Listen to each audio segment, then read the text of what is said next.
Hey, so I'm Debbie, and this is the Doula Show, and today we're going to be talking about relaxation. So we're kind of an uptight society, so know that you're going to have to practice relaxing at home. Think about what you like to do to relax.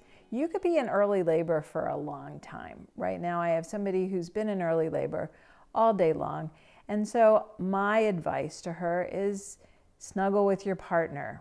Watch a sappy movie. Make sure you have comfort food. Have somebody doing massaging your feet, massaging your shoulders, getting tension out of your body because you want to relax as much as possible.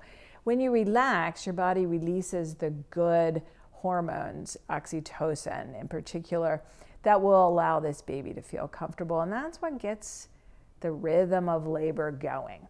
So make sure that you have practiced relaxing. If it's something where you want to learn hypnobirthing or hypnobabies or even your own sort of relaxation technique, there's self-hypnosis that you can do.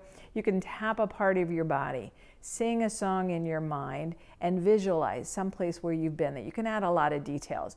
That allows certain parts of your brain to kind of ignite, and the other part that's controlling pain, the pain gates, will kind of close down. So you have to be practicing these sort of things when you're at home. But think again, what do you do when you start to feel tense? If you come home from work and it's been a rough day, what do you do? And practice going to that same space. We like to think of it as an empty square where you just kind of chill. You stop thinking about things. We do it all the time. When you're brushing your teeth, you're not thinking about, did I get my incisors? Did I get my molars? You just brush your teeth. You don't stop and think about everything along the way. When you're driving the same route at work, you don't think about whether there's going to be a right turn or a left turn. You just kind of do it. That's that empty square. We want when you come to the birth room that you've practiced relaxation so much that your body will drop into that empty square, and you're just going to do it. You're just going to do it because you're a strong woman and this is hard work, but you've prepped for it, you're looking forward to it, and you just do it.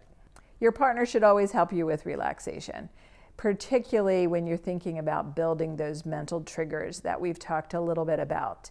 There's going to be certain things that we heighten in the birth room, the senses. So make sure that you're using things at home when you're relaxing. If somebody's massaging your feet, that they're doing a nice massage oil, that you actually like the smell of it. If you're eating comfort foods, bring some of them to the birth room. You're just going to be nibbling. No laboring woman's going to eat a steak sandwich and potatoes. But if you like mashed potatoes and that's one of your comfort foods, bring it to the birth room. You can bring it. Most birth centers and hospitals have no policy against eating and drinking, and it's good for you to plan on doing. If you like head massage, practice it at home. Make sure that your partner knows what you like. And of course, your partner hasn't labored before, so give them instructions. Tell them what you like rather than them having to do guesswork when you're in the birth room. All of these things you're going to practice, and then your body will feel safe, it'll feel comfortable, you will feel confident, and when you go into active labor, shifting from the early labor to active labor, you will know exactly what to do. None of us would ever watch the Olympics if that gymnast on the mat stopped and said, "What should I do next?" You want to see her just go through a routine, and that's what you're doing, is preparing your body to go through the routine, not only physically, but mentally as well. So the reason why it's important for you to relax is because large muscle masses that are tense release lactic acid. Lactic acid goes to your brain and starts producing stress hormones. Stress hormones will actually then go ahead right to your pelvic floor and lock it down. So you can imagine somebody shouldn't have had a baby when they were in a vulnerable situation where perhaps they were being chased by a bear. So we understand what stress hormones are. We just don't allow them in the birth room. We don't want them in the birth room. So you want to make sure that you're practicing enough relaxation, that if you start to get stressed and you start to climb out on the ledge, your partner knows exactly what to do to bring you back in. I have heard some beautiful stories in the birth room. One in particular where a gal had had a C-section before, And she's in this big aqua doula with her husband, and she starts to get stressed out, and she's saying, it's going to happen again. I know it's going to end in a C-section. I don't understand what I can do differently. And he said, do you hear the waves slapping up against the boat?